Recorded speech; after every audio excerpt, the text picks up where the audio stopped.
Ace Attorney is a crime drama visual novel series, and as a crime drama, the most important thing in it is the cases.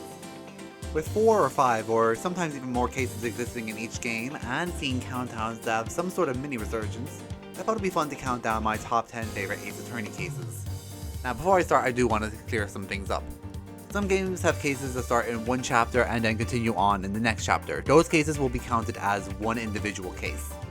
As well as that, I'm not going to be including any rules like every game must have one case represented in it or anything like that, because I feel like that wouldn't be a true top 10. Just keep in mind, this is mostly my opinion and we are all different, so of course our lists are going to be different. Now, on to the list.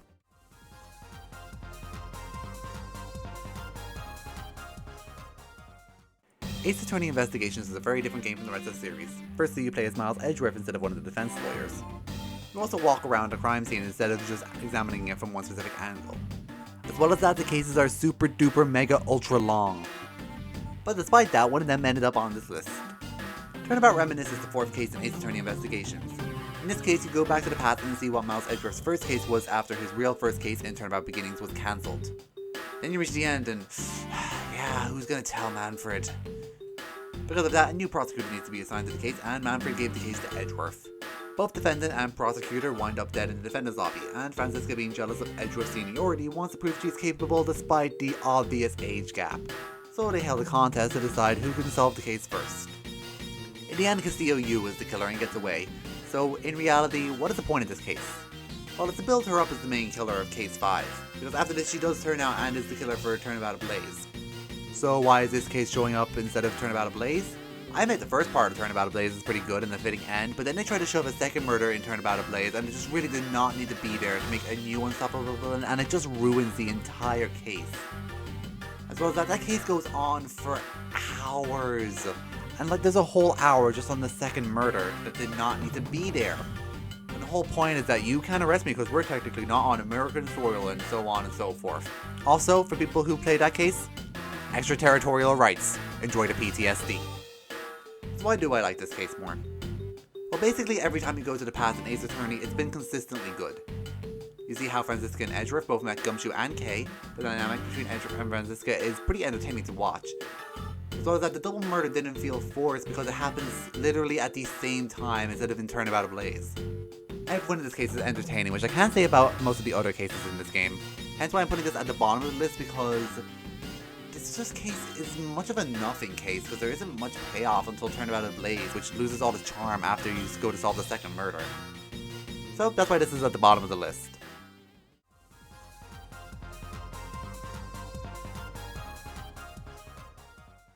Trials and Tribulations. This is a game you probably expected to hear a decent amount of on this list. Well, for good reason. Like, every case in this game is just good. There's no bad case in this game. But you probably didn't expect this case to be on the list. Recipe for Turnabout is the 3rd case in Trials and Tribulations, and some of you are probably surprised that this case showed up on the list at all because it is a filler case. Some of you are probably wondering why this case is here, and honestly, I can't tell you. I just have a soft spot for this case. I have a soft spot for all the filler cases in this series.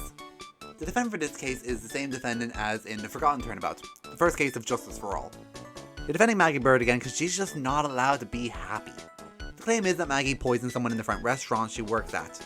Maggie claims there's another man at the table where the victim sat, but nobody else saw him, so it's time to go investigate. You go to Trey BN and find out nobody wants to do their job.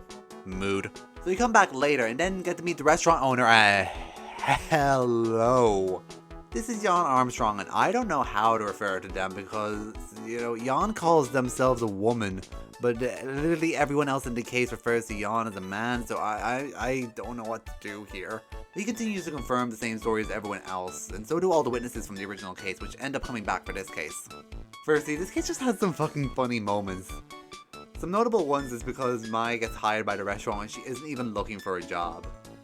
And then there's just the villain of this case, Furio Tigre. You see, Shu Takumi saw Phoenix Wright as a hero story, so wanted Phoenix to fight some supervillain tropes. So they had a fake Phoenix show up. Except the fact that the only way they look alike is the spiky hair. That's literally the only thing they look alike in. Eventually you get Furio Tigre on the stand, and Phoenix knows that he's never gonna willingly admit the truth, so that's when you decide to fight a phony Phoenix with phony evidence. You get a bottle of ear medicine and say it's actually the bottle that was used to poison the victim. And this is when the fake Phoenix counters it by showing off the real bottle. Amateur. Hey, what can I say? I just have a soft spot for this case.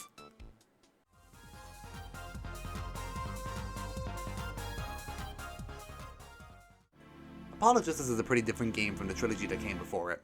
The team definitely spent more time deciding what mechanics to include. The team added stuff like 3D graphics, being able to rotate and examine your evidence from all different angles, forensic science minigames. Unfortunately though, some of the cases tied to it were a little bit underwhelming. Not bad, just some were predictable and didn't leave much of an impact. But their final case definitely redeemed that. Turnabout Succession is the final case in the game and it definitely elevates the game. In this case, you're solving the murder of an artist who died of poisoning. The main suspect is his daughter. Throughout the case, you find out the artist is actually a forger and the forger is actually the daughter. She collapses at the end of day 1 and the case is put on hold. Nothing too exceptional out from there, but that's when the case gets really good. From there, you go to the past and see Phoenix's trial. His last trial when he used forged evidence. And as I said earlier in this video, every time you go to the past, it is consistently good. This case shows you both how Phoenix got disbarred, and how it's the same man behind the case Apollo is solving, and the case Phoenix got disbarred in. It also has a subplot with the magician troupe the Gamma Rays. Their master died, and they have to decide who will lead the troupe from there on. The only reason this case is so low on the list is because there's some evidence that's never used in the trial. Apollo finds 3 paintings in the forger's house and you never use any of them. As well as that, it's difficult to figure out how to get through Phoenix's, as I like to call it, psyche lock escapade. This is mainly because you need to jump between the past and the present. Also, the killer never confesses because they convince themselves that they are absolutely innocent of this crime. And since they still get convicted because this is a jury case, it just doesn't leave as much of an impact as the killer being cornered and being forced to confess their crimes. This does make the ending lose some impact, but you being the deciding vote of the jury is a nice touch.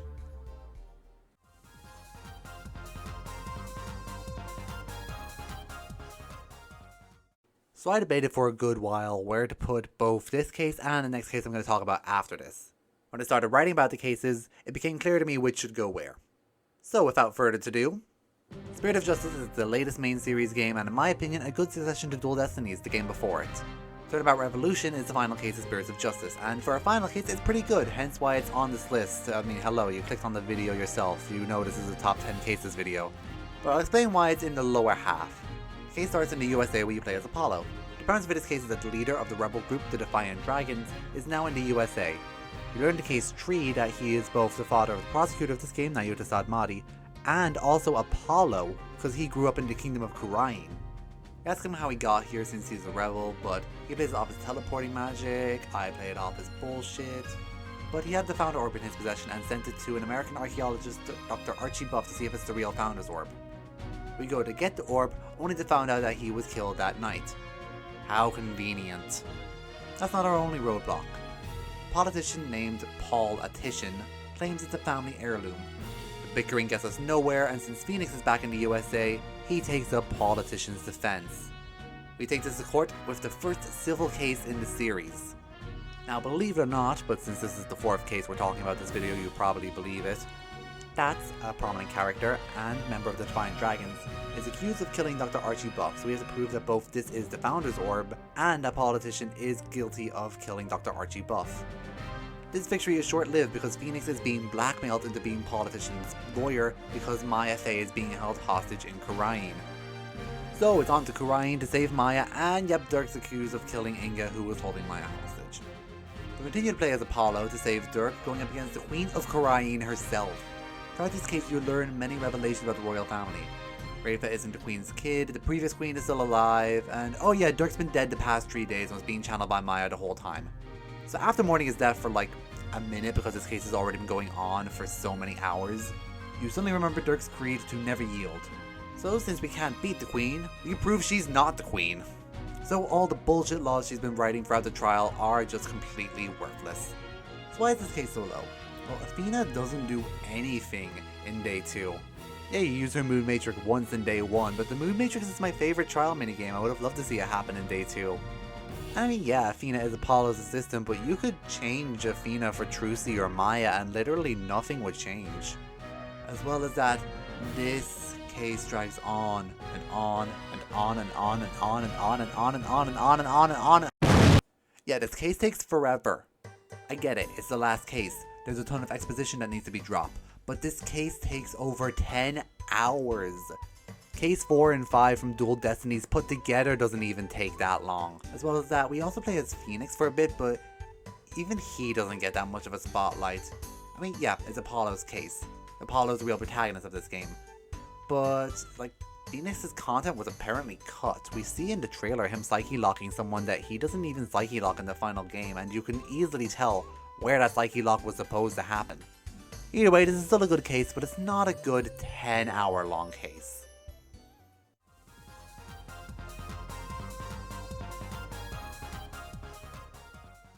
Remember in the beginning of the video I said, some games have cases that start in one chapter and then continue on in the next chapter. Those cases will be counted as one individual case. Well, this is one of the reasons that rule's in place. The Cosmic Turnabout is the 4th case, and Turnabout for Tomorrow is the final case of Dual Destinies, and they're both the same case except you're solving different parts of it. The Cosmic Turnabout is about the Clay Terran murder, and Turnabout for Tomorrow is about the murder of the same space center but from many years prior. After you solve the murder in Case 5, you go back to the Clay Terran murder of Case 4 as it never got resolved in that case. For the first part of the Cosmic Turnabout, you play as Apollo, trying to prove your best friend's mentor's innocence of that best friend's murder. During the middle of the trial, the killer in Case 1 shows up to blow up the courtroom, which is a plot thread that was started in Case 1. In Day 2, you continue to play as Phoenix, trying to prove Starbuck's innocence. But in doing that, you prove that Athena is now a possible suspect, and that's where Case 4 ends and leads into Case 5. You continue to play as Phoenix to defend Athena in the murder of her mother. The reason the case is getting retried is because the sister of the main prosecutor of this game, Prosecutor Blackwell, the sister, Aura Blackwell, holds everyone in the Space Center hostage. This is because her brother's execution is coming up tomorrow, so this is the last day they have to retrial the case. So to stop her from carrying out her, what's the right word here? Oh, I know, psychotic tendencies, we're gonna retry the case. And in her choice of prosecutor, she went right to the top. During the case, we learn that Blackwell is innocent, and more importantly, since we're defending her, Athena is also innocent. This trial caused memories of her mother's murder to be brought to the surface that she had suppressed. She remembers a man in a mask being the true culprit. After Athena's testimony, the man in the mask is considered the true culprit, but you're not done yet because Apollo bursts in furious that his best friend's murder still isn't solved and accuses Athena of being the suspect. So we go back to Case 4 now to finish that murder once and for all. When reinvestigating the case, we learn that it's the same man behind both incidents. This international spy had been posing as a detective, Bobby Fulbright, who had already been dead for years. Based on a psych profile done by Athena's mother before she died, on the spy's voice, it said that there was no emotional fluctuation at all, so using Athena's mood matrix, which detects people's inner emotions. Using the mood matrix on the spy shows that they have no emotions and that they must be the spy. They have a mental breakdown over what their identity is because they are wearing a million masks one under the other. I do like this case, but it does drag on for quite a bit. Now, definitely not as much as Turnabout Revolution does, but it still drags on for quite a bit. I don't have too many complaints about this case, but the reason why it's at number 6 is because I have even less complaints about the cases even further on this list. So without further ado,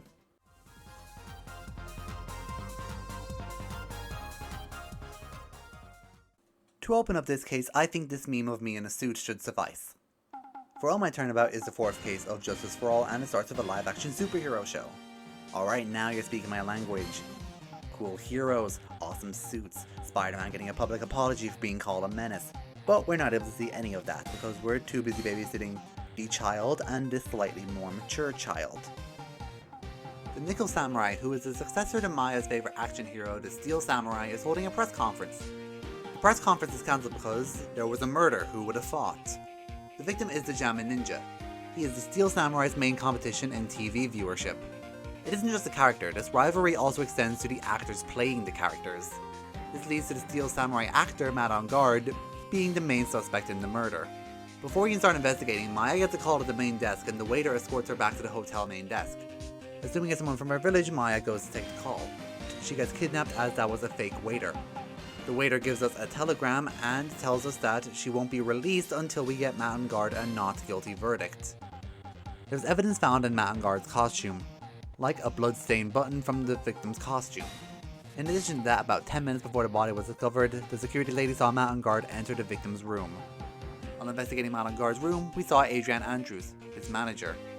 As we discover more about the case, it seems she and the victim had a fake relationship as it's being reported in the tabloids.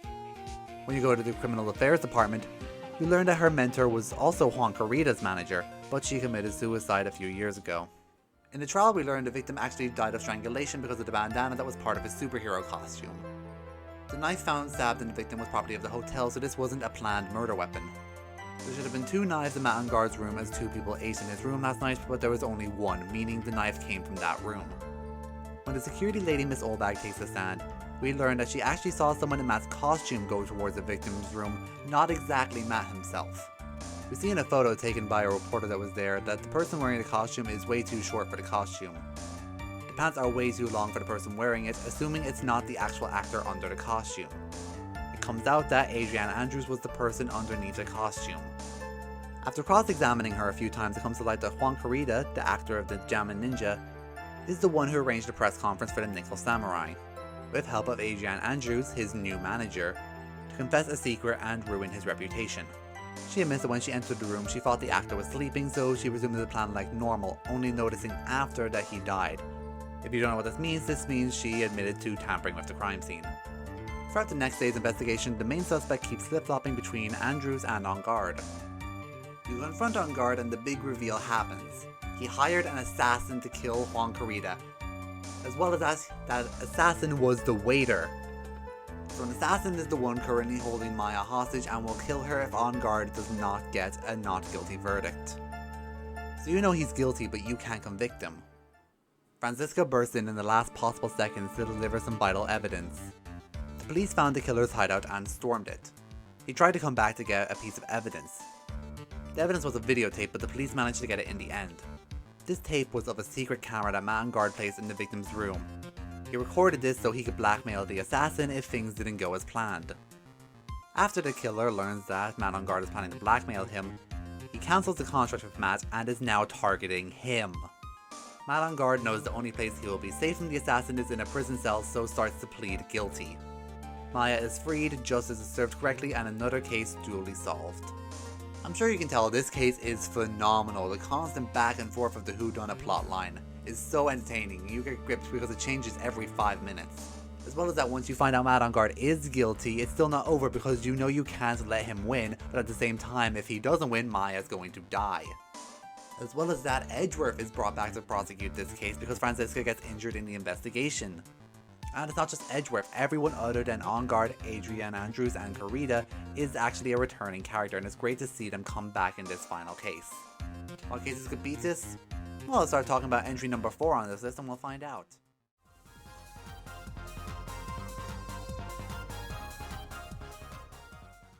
This case is the 3rd case of Ace Attorney Investigations 2.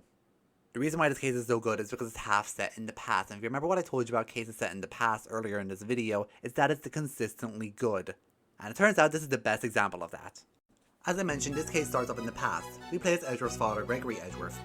He and the teenage version of his assistant, Ray Shields, take up the defense for a man named Jeff Masters. He is the host of a cooking show and is framed for murder when a dead body is found inside one of his creations when he held a cooking contest. When arriving on the scene, we meet his assistant, Kate Hall. Just before the judging started, she heard something break in Jeff Masters' room and ran in to find the body. Another chef in the contest, Dane Gustavia, claims that he and all the other chefs didn't know about the murder until after the judging because they're not allowed to leave their rooms during the judging as the rules in the contest states. When you go to investigate Jeff Masters' room, you notice that the stand had collapsed and that's what revealed the body. Detective Bad asserts that Jeff Masters left his creation broken so that people would discover the body during the judging, but it was found before that due to the sound of something breaking, so this hadn't been planned. But he says he left the stand intentionally broken so that it would collapse. When we investigate the stand, we find another person's fingerprints on it, Delicia Scones. We go to question her and then get teleported to Kingdom Hearts. Kyrie, is that you? This is Delicia Scones. Sorry, I mean, Miss Delicious? Ugh. So it comes out that she's actually a pharmacist that just joined to eat some of Jeff's desserts and then ate the stand. Why would you do that, you dumb bit? We go question the prosecutor, Manfred von Karma, and he claims that it could have just as easily been taken out of the room and then brought back. When investigating the case more, Dane and Gustavia both had sons who are friends in school. Gustavia's son didn't show up on the day of the finals. The problem is that Gustavia's son is his taste tester. Since he didn't show up, he cut ties with his son completely, and this was all Dover's fault. So to retaliate, Gustavia killed Dover. While this sounds pretty good on its own, 18 years later, Gustavia is poisoned. Edgeworth just happens to be there on the day of the poisoning, so we investigate the poisoning case. Larry is there because the mansion is now a museum of art. He's an artist, he's sketching some of the sculptures that were on display. We notice a pink splotch in his painting. The pink splotch came from the mixing of two chemicals, white normalium and red fatalium, making the pink splotch we saw in the sketch. Alicia is accused because she just happens to have some fatalium on her. Okay? You know what? Yeah, no. Judging on everything we've seen, it's completely fair that we're incriminating her. Let's be real. Out of everyone in this case, she is the one who will most likely have drugs. After leaving the room, they noticed the victim's body from 18 years ago was deposited in the fountain. You see, after Masters was found guilty, Kate bought the mansion. Dover was just a pseudonym for Pierre Hoquet, her favorite sculptor. These sculptures he made for the contest being the last pieces of his work, she preserves them in the freezer. Not like a normal fridge freezer, like a giant freezer. This is a mansion we're talking about.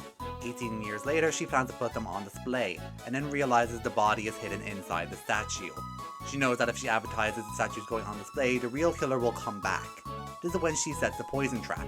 Then Gustavia survives the poisoning attempt and then confesses to his crime because he thinks the statute of limitations has ran out on his case. But since he studied abroad for a bit, the statute of limitations was put on pause, so he returned back in America. So yeah, nice job, moron. So this case made it on the list because of just how convoluted this case is. Also, this case just has some really funny moments. When rewatching the case and seeing how some streamers or YouTubers took certain things, characters like Alicia was saying, just really had me howling when rewatching this case. And the most important reason why this case is on the list, this case caused the entire series to happen. The entire Ace Attorney series happened because of this case. Okay, well maybe not the great Ace Attorney games because they're prequels, but you know what I mean. Here, I'll explain. So if this case never happened, Edgeworth and Von Karma would have never gone off in court together, Von Karma would have never gotten a blemish on his record, wouldn't have tried to kill Edgeworth's father and succeed in doing that, then taking Edgeworth in, this made Edgeworth a prosecutor, and then this made Phoenix an attorney, so literally the whole series is this case's fault. And I love it.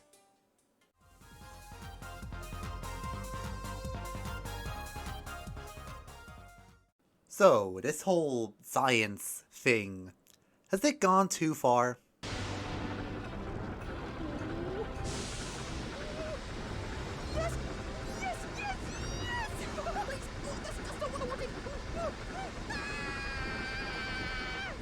This case takes place 6 months after the last case in the first game. This case opens in the Holmes household. Ryunosuke is banned from practicing in court because of stuff that happened during case 3 of the first game. If you need a quick refresher, it's because he lied so he could get his client off the hook. A scientist called Dr. Hairbrain is arrested on suspicion of killing Mr. Odie Asman, who was demonstrating his latest invention and then it explodes. His latest invention was an instantaneous kinesis machine, which is basically teleportation. Yeah, this feels a bit ahead of its time. Initially, he's fine with the charges because if he's found guilty, that means nobody can steal his idea. If he's found innocent, this will enter the public domain. We take the case anyway, and when inspecting the machine, we find a screwdriver in the wire mesh at the bottom. In addition to the screwdriver, we also find a convertible crossbow in the bushes. Since it's found so close to the instantaneous kinesis machine, you can assume it's part of the crime. We go to visit Holmes, who's in the wax museum, taking up work as a wax statue. No, I'm not kidding. We go to learn one of the curator's statues has gone missing, and Holmes takes the case to try and find it because he needs food money. When we go to the trial, we learn the victim's death was caused because he teleported above the crystal tower and then fell through it, breaking his spine.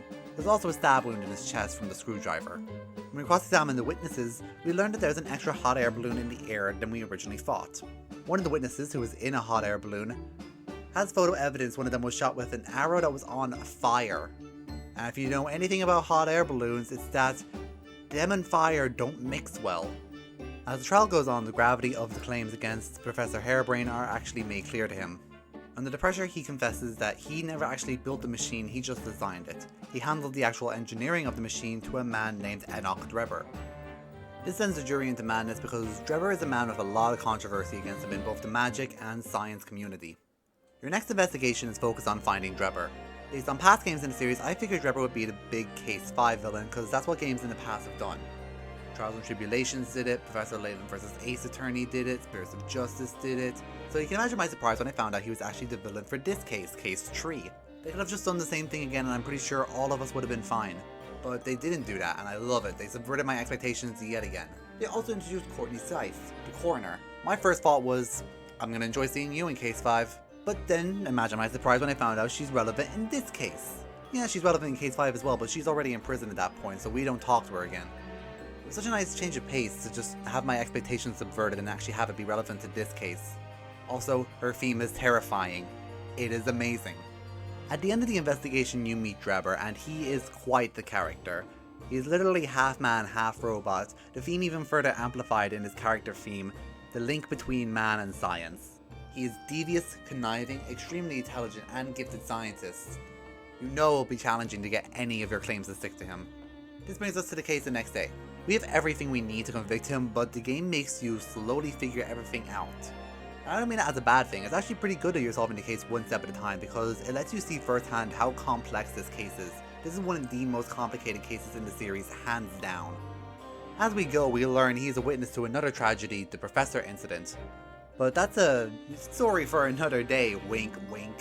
All you need to know is that a body comes back to life and he was in the graveyard at the moment the body came back to life to witness it.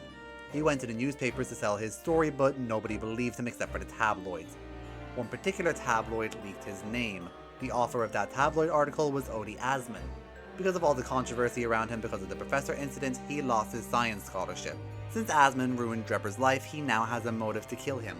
When we were investigating the machine the next day, we found out the wire mesh at the bottom actually opens. This gives way to a new 30-foot drop that the victim could have died from.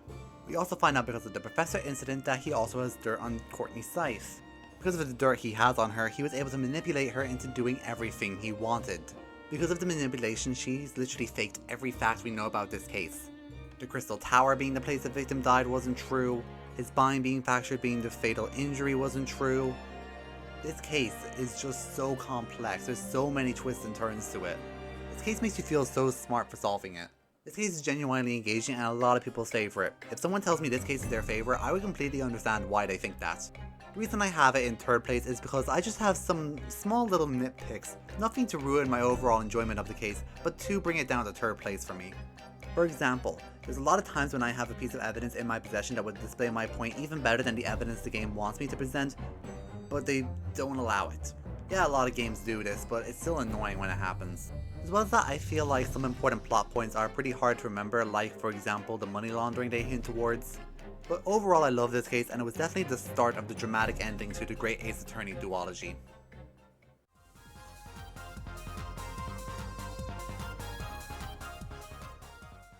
Until this year, whenever I was asked what my favorite case in the Ace Attorney series is, I said this case. When it came to ranking them, I had no idea what to put in first place and a lot of times was tempted to put this here. And I remembered a certain rule I was including in the video and realized that how long and how complex and how just intertwined one case is, I realized I had to go to first place. So without further ado, we're now going to talk about what was originally my favorite case. It's Turnabout Big Top.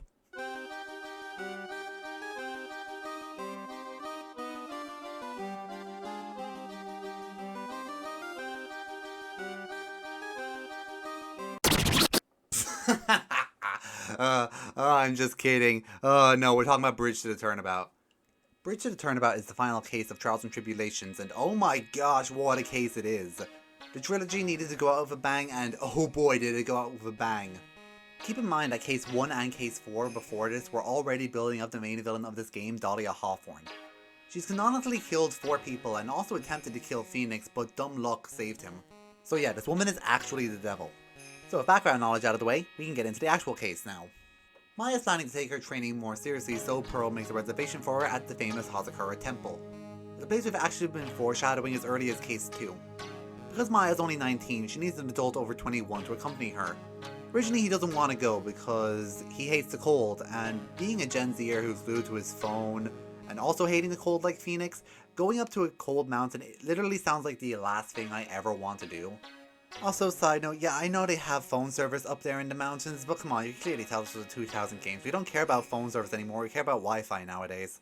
Anyways, I digress, moving on. Pearl shows Phoenix an article written on the case, and Phoenix sees a photo attached to the article, and in the photo he sees a woman that looks exactly like Dahlia Hawthorne. Being her ex-boyfriend, he knows exactly what she's like and agrees to accompany the girls up the mountain. When they arrive, they're greeted by Sister Bikini, a nun of the temple. Bikini was a name she chose for herself because it makes herself seem younger. Ugh. We also meet Elise Stonim, the children's book author who Pearls is a fan of because, she is literally 9. Larry returns as Elise's student, and this is the first time we see him as an artist in the series. A job he keeps on throughout the series. And finally, the woman we've all been waiting for. She introduces herself as Iris, but nobody buys that because we've already seen that she has no problem faking her name. That night at dinner, Elise agrees to give Pearl a reading lesson because she literally can't read. As well as that, Maya's going to be busy training and Larry's going to try to keep himself warm by being under like 20 blankets. And Phoenix is a boomer, he gets back pain and goes to the bathroom. He meets Elise out there and she tells him that Pearl never showed up for their reading lesson. After she leaves to go look for her, we see Iris again. There's some psyche locks showing that she's not telling us everything she knows. We hear a scream at 11. We run outside of the courtyard and see Iris stabbing Elise. Bikini gets us to go to Dusky Bridge because Phoenix, being the absolute moron he is, didn't bring his phone and had to go to the Dusky Bridge public payphone. When he arrives, the bridge is on fire and literally burning apart. He sees Larry sketching the bridge and asks him to call the police for him because he wants to go across the bridge to get to Maya, who's training on the other side. Planks break under Phoenix's weight because they are weakened by the fire and he falls, luckily falling into the river. Larry calls in a trusted friend to solve the case. Edgeworth. Edgeworth is back yet again. He visits Phoenix in the hospital and luckily he escapes with just a really bad head cold. Before he left though, Phoenix gave Edgeworth his badge. He wants him to take over the case. We are playing the first day as Edgeworth, as a defense attorney. He questions Iris, meets good old Gumshoe because of course he's the detective of this case. We get data about when the lightning strike hit the bridge and when it set on fire. Gumshoe does a background check on Elise and nothing came up, and Larry claims he saw something amazing that night, but he doesn't tell us what it is. Trial time. Edgeworth arranges a judge from case 4 to be the judge because he's only seen him once in the past. The other judge from the previous cases would know something's up once he sees Edgeworth at the defense bench. He also called in a favor to get a prosecutor of his choosing to prosecute the case since most people in the prosecutor's office know him. He called in Franziska von Karma from Justice for All. Bikini takes the witness stand first and she doesn't remember much. She says her back pain's making her act up. Franziska says if you don't cooperate I'll give your back something to cry about. And then talks about how the sword was slid smoothly out. Edgeworth points out that the sword has so many branches that it's impossible for it to slide it out smoothly, so they conclude a different murder weapon must have been used and was probably thrown into Eagle River. We next call Larry up to the stand because since he was walking by the bridge that night, it was possible he saw the snowmobile. He didn't. But we do get him to admit about this amazing thing he witnessed. And here it is. Yes, I see it as well. And before you ask, nobody else in the game was courageous enough to ask about it either, until Edgeworth has enough and asks about it. He reveals that the woman in the picture is Iris. He claims he saw Iris fly across the bridge. Oh yeah, he also found a bloodstained orb half buried in the snow. The trial is closed until tomorrow. Phoenix is now able to leave the hospital since it was just a head cold, and he's back in charge of the case. We meet Bikini and she tells us Pearl still hasn't been found since the day of the incident. Bikini lets the word mystic slip, and mystic is an honorific you only use when you're talking about Maya's family. Before we can question her about this though, Gumshoe comes in and tells us that he has repaired the bridge and it's more important to see if Maya is safe than anything else right now. We go across the bridge and we find Pearl's crying to herself. We comfort her and she goes back to Hazakura Temple. We go to the training hall and it seems like everything is fine there. The only problem is the way to the cabin is locked, but that's customary for people training in there. This is when Godot shows up again and claims that we've set something in motion that we can't stop, all that cryptic bullshit. We go to the garden and Gumshoe's wondering if he should wash something off. Upon inspection of the garden we find the word Maya written upside down on the lantern in blood. We break Bikini's psyche locks, but before we can question her again, an earthquake happens. Edgeworth was escorting Iris to the inner sanctum, but because of the earthquake, he stopped walking because he's deathly afraid of earthquakes, because an earthquake is what stopped the elevator he lost his father in. When the earthquake happened, Iris ran to the temple because it's so poor structurally, she was worried the earthquake would make it cave in. When we run to see the inner sanctum as well, there are now 5 locks blocking the way to the cavern. Iris shows up and claims she can only remove the one that she set in place. This is because there are hundreds of ways to lock them, so only the person who actually locked it knows how to remove it.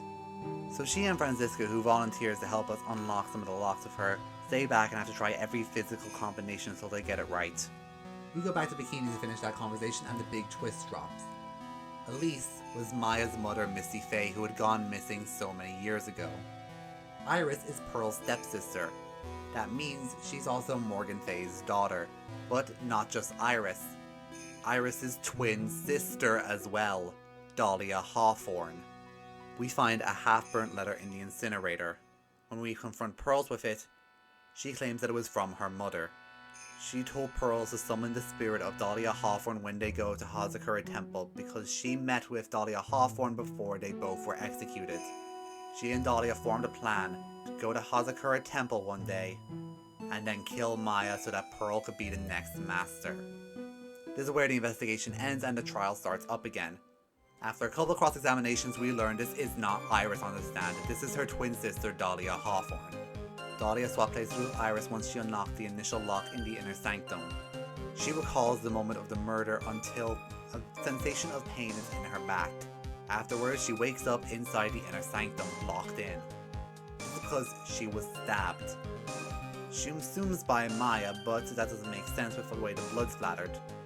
She doesn't understand how she woke up in the inner sanctum. That's because Mia Faye intervened. Maya channeled her for advice. Mia told her to channel Dahlia Hawthorne's spirit and to lock herself in the inner sanctum so that she can't do anything. This would stop A, Pearls from channeling her, and B, from her being let loose to do anything she wanted. After exercising this literal demon in the most satisfying way possible,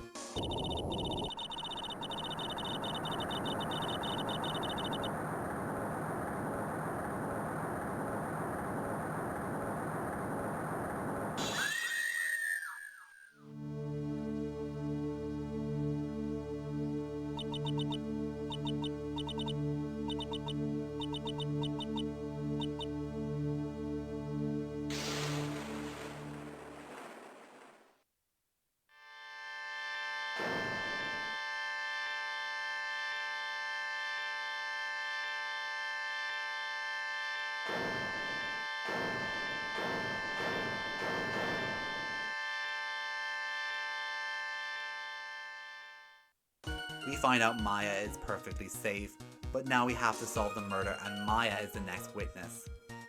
She remembers seeing 3 visible lights. 3 very familiar red lights. 3 familiar lights we have seen before in this game. They came from Godot's visor. That's why nobody was able to find him the day before, because he was stuck on the other side of the island with Maya and Pearl. We confront him as the killer with the help of Mia's ghost and cause him to admit it. This is how the trilogy closed. Now I want you to play the last few minutes of the video again. Do I need to explain why this case is so good?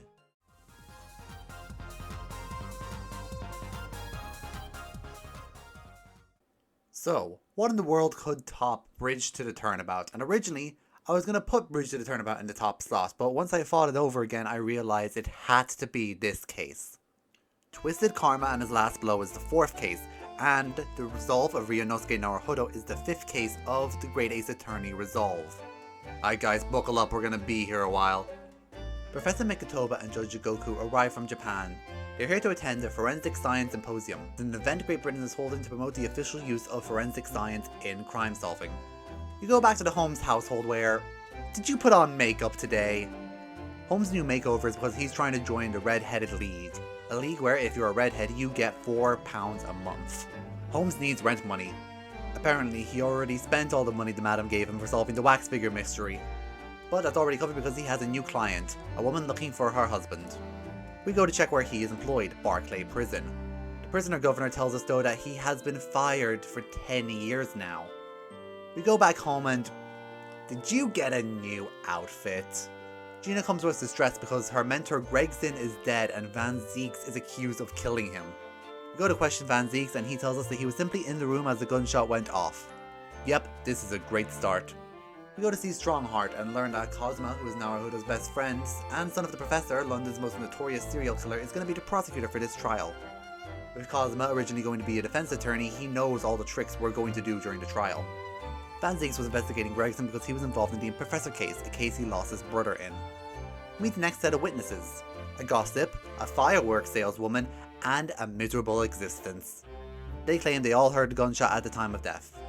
The time of death was assumed from a broken pocket watch, but when we wind it up with the key we find at the scene, we realize it's still working, so the time of death could have been earlier than we all thought.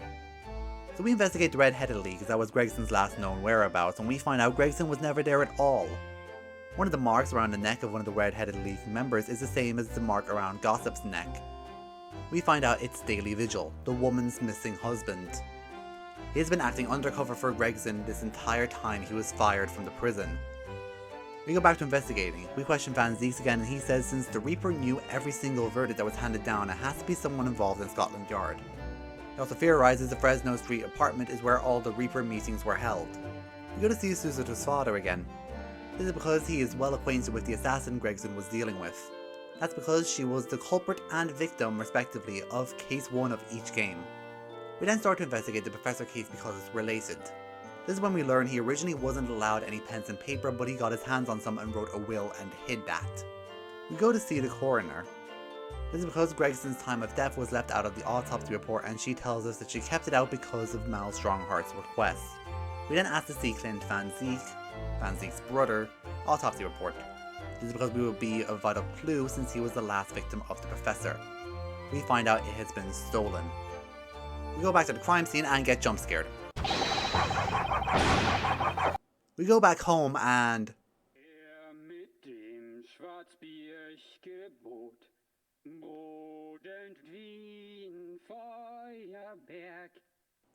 What the hell is going on?